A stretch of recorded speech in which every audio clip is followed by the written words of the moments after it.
Time fully message oriented movie. ఒక 100 మెసేజ్లు ఉంటాయి, ఎవ్రీ 5 minutesకి ఒక మెసేజ్ ఉంటుంది. ఎస్పెషల్లీ యూత్ మాత్రం they must watch this. It's almost like a text book. Ending even last మినిట్లో కూడా it's all about messages, fully messages. And youth must watch, every youth must watch this film. అంటే movie మొత్తంలో జగన్ అనే talk వస్తుంది, దానికి reason ఏంటి? జగన్ అని ఏం లేదు. అప్పుడు అది ఇంటర్ప్రిటేషన్ అండి, ఎవరి ఇంటర్ప్రిటేషన్ వాళ్ళది. సో ఆ మెసేజెస్ ఎవరికి కావాల్సినట్టు వాళ్ళు ఏరుకుంటారు, ఏదన్నా కానీ ఏరుకుంటారు, ఏది కావాలన్నా చేస్తారు కదా. లేదండి, ఫస్ట్ స్టార్టింగ్ నుంచి ఎండింగ్ వరకు అసలు 2 minutes కూడా గ్యాప్ లేదు. అసలు ఊపిరి ఆడేదే లేదు, అసలు లాగే లేదు, అసలు వెళ్ళిపోతూనే ఉంటుంది. It's only messages, full of messages.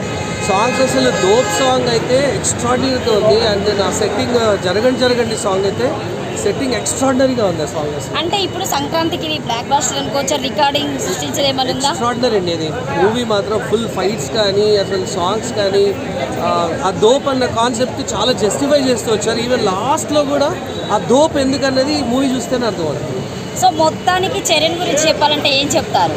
Charan గారు యాక్టింగ్ ఎక్స్ట్రాడినరీ అండి. అండ్ ఫ్లాష్ బ్యాక్లో ఆయన పంచికట్టుకొని చేసేది ఈవెన్ మోర్ చాలా మెచ్యూర్డ్గా చేశారు. ఆ రోల్ మాత్రం చాలా మెచ్యూరిటీగా అనిపించింది చరణ్ గారు యాక్టింగ్.